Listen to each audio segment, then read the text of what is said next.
Good morning, class. I hope you have a great day today. To start the class, may I have our class president, Kathleen Joy Esteban, to lead us a prayer. May I also request Rihanna Sagusio, our class secretary, to check the attendance. Rihanna, do we have someone who is absent today? Okay, it's none. Thank you very much, Rihanna. By the way, I have enjoyed looking at your outputs on travel brochure about Afro-Asian countries. Have you also enjoyed doing your task? Today, we will be discussing a new lesson. And here are the objectives which we are going to discuss. Okay, number 1. Read to determine the author's tone and purpose for writing. And number 2, express emotional reactions to what was asserted or expressed in a text. And the third one, recognize and value true and self-sacrificing love in the family. We expect that at the end of the lesson, we shall be able to carry out or achieve those objectives. Listen very well to the instructions I'll be giving you because you will be doing the activity You Complete Me. Alright, let us look at the photos on the screen. The first picture is in China. Actually, this is in Beijing, China. And then the second picture is in Thailand. That is the Taj Mahal in Thailand. And we have the third picture is in Japan or Mount Fuji in Japan. And finally, we have this photo from Egypt. We have the Pyramid of Egypt. Those 4 pictures shall be given to each group among you. But you can only get those pictures upon completing these pieces of puzzle. Okay? For example, group 1, which country or which beautiful scenery would you like to have? Right? So, do you want Taj Mahal? Then, during the activity or during the discussion, I'll be giving you 1 piece for its correct answer or 1 piece for its active participation in the discussion. Right? So now, group 1, what country do you like to visit? Okay, you want Thailand. This will be your pieces of puzzle which will you be getting later on. For group 2, we have China, the Beijing, China. And group 3, we have Japan. This will also be your 8th piece of puzzle. And then group 4 will be Egypt. This will be your pieces of puzzle. Alright. Our focus literature for today is a Chinese tale. It is entitled The Soul of the Great Bell. In order for us to understand a story very well, we have to get to know who wrote the story or who the author is. So now, I would like you to get to know who Lafka Johern is. I would like you to watch the video about Lafka Johern. Okay? Who is Lafcadio Hearn? Lafcadio Hearn is a world-renowned author.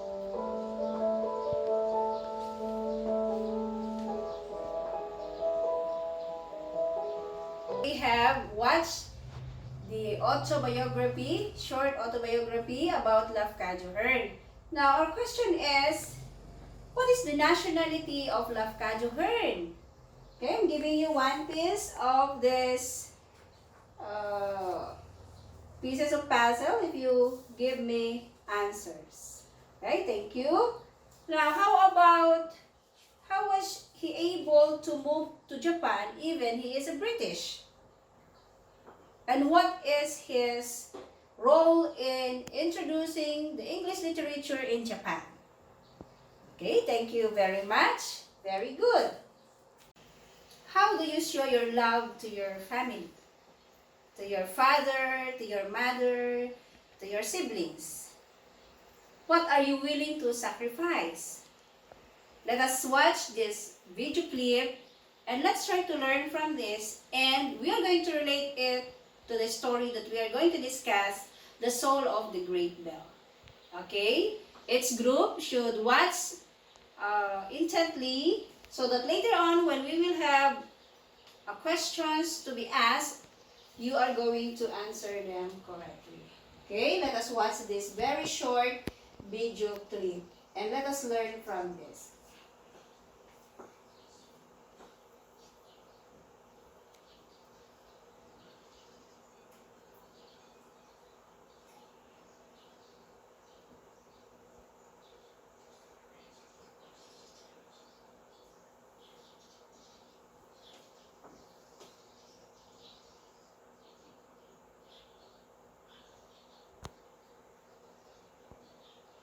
Isn't it a touching video clip, class? Will you do the same just like the mother gazelle? Sacrificing her life for the sake of the young gazelles? Wow! Okay, group 1, what can you say about it? Do you have another idea? Group 2, group 3, and group 4. Now, will you please bring out the copies of the stories I given you yesterday, which I've given you in order for you to read last night? The story titled The Soul of the Great Bell. Do you have them with you now? I hope you have read them very well. And let us try to compare the stories that you have read with that of the short video. Okay, let us watch this short video of The Soul of the Great Bell. This is actually an animation.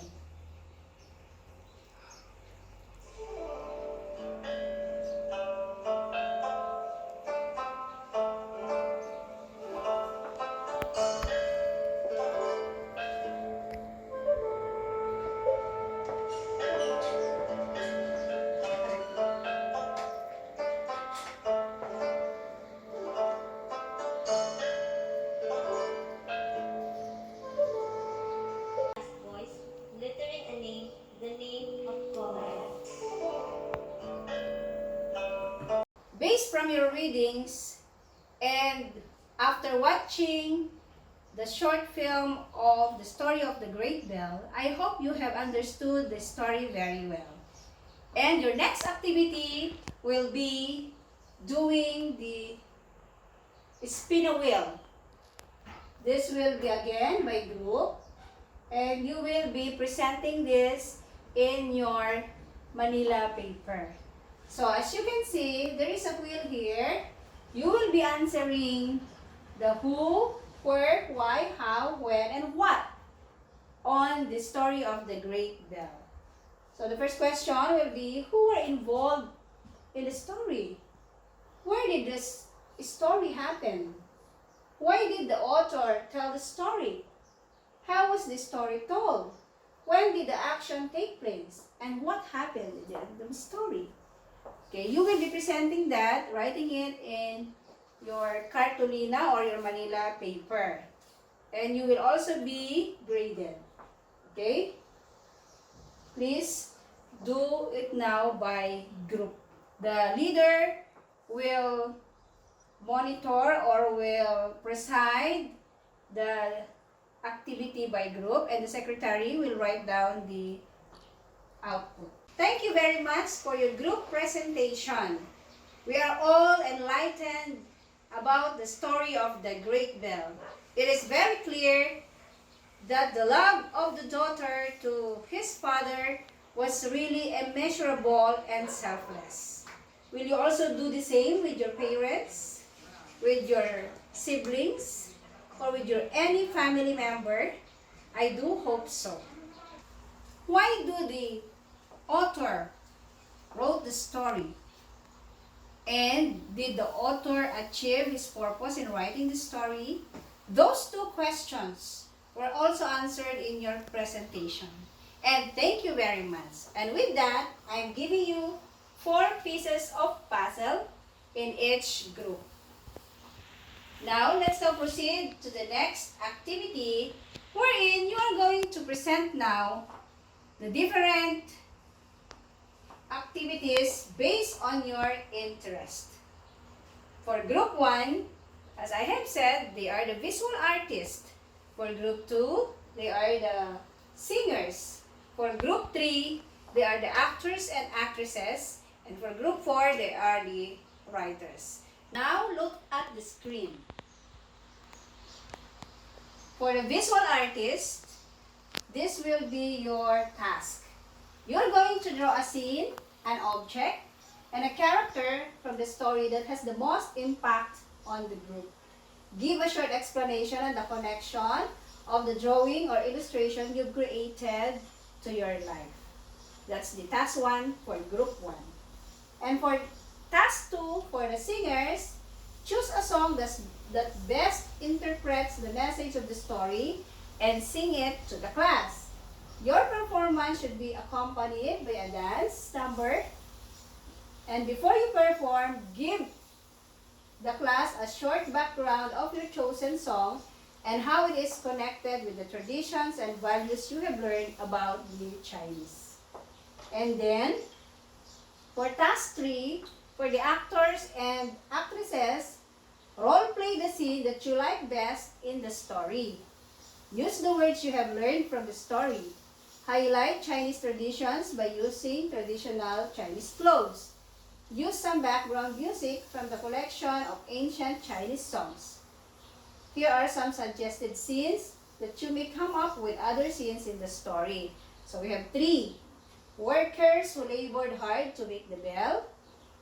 And then, next, when Koan Yu received the lemon-colored envelope from the mighty emperor. And the third one, when Kong Ai leaped to the lava of melted iron. That's for the group 3, the actors and actresses. And finally, for the writers, the task 4 is write your own ending of the story. Include the tradition and values of the Chinese shown in the story. So this will be your differentiated activities. Okay? Now, for the rubrics, you will be graded according to this rubrics. So we have preparation, visuals, speaking and audience contact, overall understanding of the topic, instilling values in students. So I will be distributing you, each group, your task and the rubrics for you to be guided well in your activities. Do you have any question before we start the activity? I'm giving you 15 minutes to do that. If there are no questions, now the activity should start. Wow, you all have wonderful performance by group. Congratulations! For the artists, they have illustrated and explained well their art. And for the dramatists, they have made us feel the emotions of Kong Ai and Koan Yu. And for the singers, they have performed the song and dance very well. And finally, for the writers, what a twist ending that you have presented. From a tragedy, you made us feel the happily ever after ending. With that, once again, I would like to congratulate the effort of each group in this activity. For the writers, I appreciate you being keen observers. You made mention that at present, there are no or only few Kong Ais in this world of selfishness. But I hope that you as my students will make a difference. Let us be Kong Ais not only by sacrificing our lives or by dying literally, but by being more caring, more loving, and more understanding, not only to our family members, but to our community as well. You young people can be Kong Ais simply by being obedient children to your parents and to the authorities. Comparing the short video clip of the Mother Gazelle with that of the story of the soul of the great bell, as a mother, I do agree with the group of actors and actresses that a parent can sacrifice even his or her own life for the sake of their children or daughters or sons. For them, that is more realistic than a daughter sacrificing her life for the sake of the parent. But, you know what, class? Thinking about my mother, I can also be like Kongay.